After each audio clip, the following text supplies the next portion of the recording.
विश्व 24 न्यूज हर पल आपके साथ। नमस्कार, विश्व 24 न्यूज मध्ये आपल्या सर्वांचं स्वागत। मी अतुल सोनकांबळे।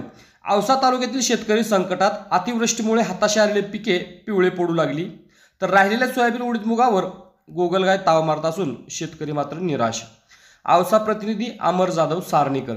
औसा तालुक्यातील सारणी, नांदुर्गा, गुबाळ, लोटा, हसलगण, तुंगी, माळकुंजी, मंगरुळ, गांजणखेडा गावासह संपूर्ण औसा तालुक्यातील शेतकरी संकटात।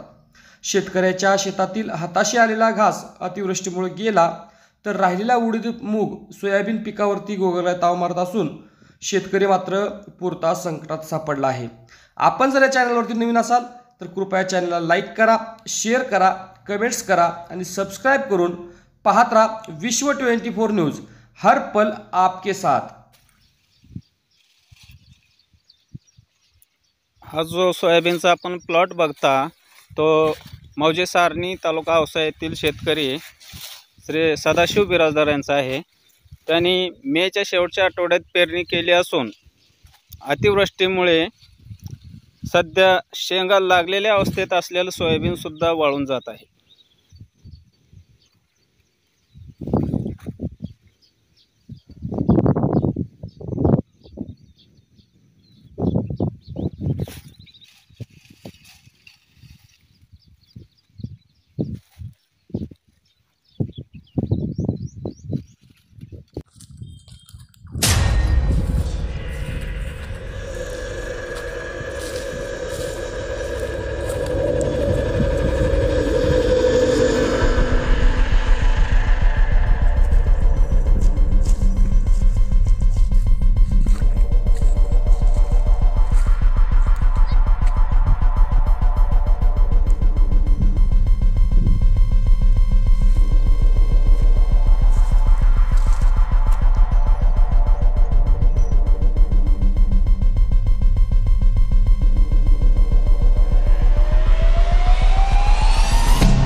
राज्यातील महत्त्वाच्या आणि आपल्या भागातील ताज्या बातम्या पाहण्यासाठी आजच आमच्या विश्व 24 न्यूज चॅनलला यूट्यूबवर सबस्क्राइब करा आणि बेल आयकॉन प्रेस करा।